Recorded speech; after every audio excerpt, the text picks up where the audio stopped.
IPL चल रहा है और तकरीबन आई थिंक 4 मैचेस रह गए हैं। कल 2 मैचेस हैं, फिर एक पीर को और मंगल को एक एक मैच है।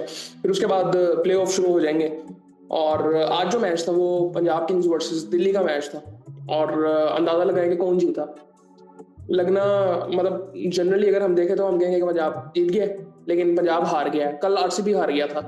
सो आई थिंक जो टीमें क्वालिफाई नहीं की उनको अब याद आया कि सीरियस होकर खेलना था, और आज दिल्ली ने पंजाब को हरा दिया और बड़े कंफर्टेबली हराया। कोई इतनी उनको मुश्किल हुई नहीं।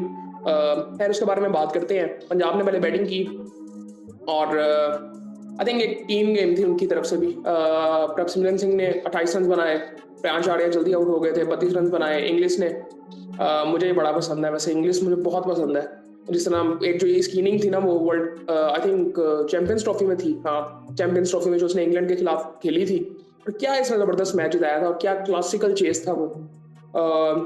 उसके बाद अय्यर ने भी 53 रन बनाए, 44 रन बनाए मार्कस स्टोनिस ने। सो इन्होंने 206 रन बना दिए, 207 रन का टारगेट था। बॉलिंग की अगर मैं बात करूं दिल्ली की, तो मुस्तफिजुर रहमान ने 3 आउट किए, 2-2 आउट किए विवराज निगम ने, और कुलदीप यादव ने 1 आउट किया मुकेश कुमार ने। दिल्ली बैटिंग के लिए आता है और आई थिंक डिसेंट स्टार्ट था। 55 में पहला आउट होता है। बड़े आई थिंक प्रोफेशनल तरीके से लेके चले। इनका भी टीम एक चेज था। पूरी टीम ने परफॉर्म किया है। केएल राहुल ने 35 रन बनाए, फैफ डु प्लेसी ने 23 रन बनाए, करण नायर ने 44 रन बनाए। केएल भी मुझे बहुत पसंद है। अगर मैं जनरली इंडिया की अगर मैं बात करूँ ना, तो मुझे एक नाम अगर लेना हो इस वक्त जो कि टीम में है वो केएल होगा। आई थिंक मैंने इसका एक शो देखा था, साउथ अफ्रीका के खिलाफ टेस्ट मैच था, साउथ अफ्रीका में ही था। मैं उसके बाद इस बंदे का फैन हूँ और कुछ इनिंग्स इसकी मैंने आईपीएल में भी देखी हुई है। मैं इसका बड़ा फैन हूँ। सो उसके बाद अगर बात करें तो करण नैयर 44 रन जिसने बनाए 27 बॉलों में। उसके बाद सदीकुल्ला अटल ने 22 रन बनाए, 58 रन बनाए। समीर रिजवी ने नॉट आउट रहे ये भी, और स्टब्स ने भी 18 रन बनाए, नॉट आउट ये भी रहे। 208 रन इन्होंने किए। 3 बॉलें पहले इन्होंने चेस कर लिया था, 4 आउट हुए थे। और बॉलिंग की अगर मैं बात करूँ पंजाब की, तो 2 आउट किए हैं हरप्रीत बराड़ ने। इसका ओवरऑल अगर देखें तो इसने अच्छी बॉलिंग की है पूरे टूर्नामेंट में। और प्रवीण दुबे ने 1 आउट किया, मार्को एंसन ने 1 आउट किया। अब मुझे सिर्फ एक चीज फील हो रही है कि यार बहुत लंबा टूर्नामेंट है आईपीएल, और आई थिंक इधर बैठ के हम क्या कहते हैं बात करनी हो तो बर्नआउट फील करते हैं। मतलब अब ना ये जब आईपीएल बंदा फॉलो कर रहा होता है 2 महीने तो चलना ही है, और रेगुलर मैचेस हैं, डेली मैचेस हैं। और जब 2 मैचेस हैं तो आई थिंक बंदा बर्नआउट हो जाता है उस दिन। सैटरडे संडे जो आता है ना, फिर वो बर्नआउट बंदा हो जाता है। सो खैर ये सूरत हाल थी, लेकिन इससे कोई फर्क नहीं पड़ेगा। इन रिजल्ट से कोई इतना खास कुछ फर्क नहीं पड़ेगा। टेबल की अगर सूरत हाल देखें, टॉप 4 तो कंफर्म थे, लेकिन अब मुझे ये देखना है कि टॉप 2 में कौन आ रहा है। अब टॉप 2 अभी भी चेंज नहीं हुए टॉप 2, क्योंकि अब टॉप 4 की अगर बात करें इन सबका एक एक मैच रह गया। टॉप 4 की मैं बात कर रहा हूँ, एक एक मैच इनका रह गया। और दिल्ली के सारे मैच खत्म हो गए। अब दिल्ली अब आराम करे। राजस्थान के भी सारे मैचेस खत्म हो गए हैं, बाकी टीमों के एक एक मैच पड़ा हुआ है। सो वो वही तकरीबन 4 मैचेस हैं। सो उसके बाद जो पोजीशंस हैं वो थोड़ी सी उनमें क्लैरिटी आएगी कि कौन टॉप 2 में आया, क्योंकि वो फिर एक एडवांटेज होता है। सो वो देखते हैं किनको मिलता है। आई थिंक बड़ा इंटरेस्टिंग अब हो गया है। प्ले ऑफ्स बड़े इंटरेस्टिंग होंगे। गुजरात है, पंजाब है, आरसीबी है। आरसीबी जिस तरह की फॉर्म में इस दफा लग रहा है, कोहली जिस तरह से है, मतलब मैं ये नहीं कहूंगा कि वो बहुत हाइप थी कि बहुत अच्छी टीम थी उनकी, ऐसा कुछ नहीं था। वो एक कहते हैं ना, एक आप कहते हैं बहुत अच्छी टीम, में कहते हैं सही टीम। तो मुझे लगता है कि सही टीम थी शायद, और शायद उनका टाइम था। सो मे बी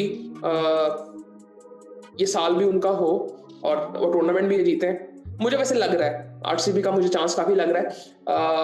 अगर मैं यहाँ पे देखूं, हमने वैसे अगर जब बात की थी टॉप 4 की, तो हमने कौन कौन सी टीमें रखी थी। मैंने कलकत्ता को भी रखा था, मैंने चेन्नई को भी रखा था, ऑफिस था ये 2 टीमें तो। उसके बाद मैंने हैदराबाद को भी रखा था, लेकिन उसमें से सिर्फ एक टीम आई है, मुंबई इंडियंस। सो इससे आप अंदाजा लगा लें कि T20 जो गेम है वो कितना चेंज हो गया है। कि ये मतलब अब जो ऑन द पेपर जो नेम्स होते हैं उससे कोई फर्क नहीं पड़ता प्लेयर फॉर्म में है कि नहीं है। तो ये एक चीज समझ आनी चाहिए हम सबको कि सबसे इंपॉर्टेंट जो चीज है ना, कि प्लेयर फॉर्म में है कि नहीं है, सबसे इंपॉर्टेंट चीज यही है। सो वो अगर देखें तो फिर हम देख रहे हैं कि सही टाइम पे मुंबई इंडियंस ने भी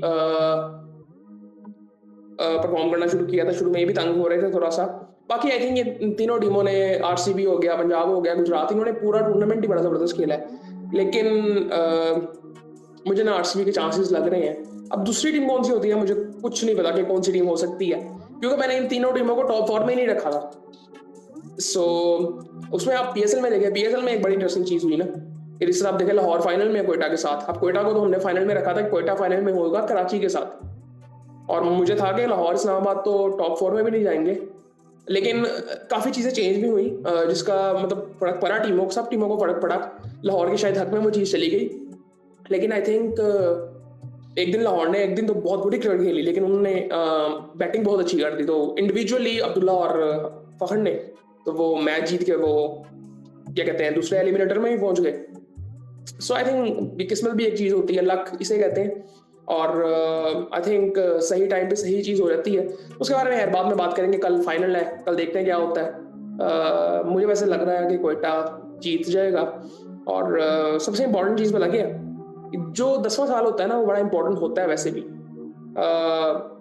एक तो इसलिए भी इम्पोर्टेंट है क्योंकि अगले साल से काफ़ी चीज़ें चेंज हो जाएंगी पीएसएल में, और ये इस दफ़ा ट्रॉफी बहुत प्यारी है। ट्रॉफी तो हर साल पीएसएल की प्यारी होती है, लेकिन इस साल भी बहुत प्यारी है।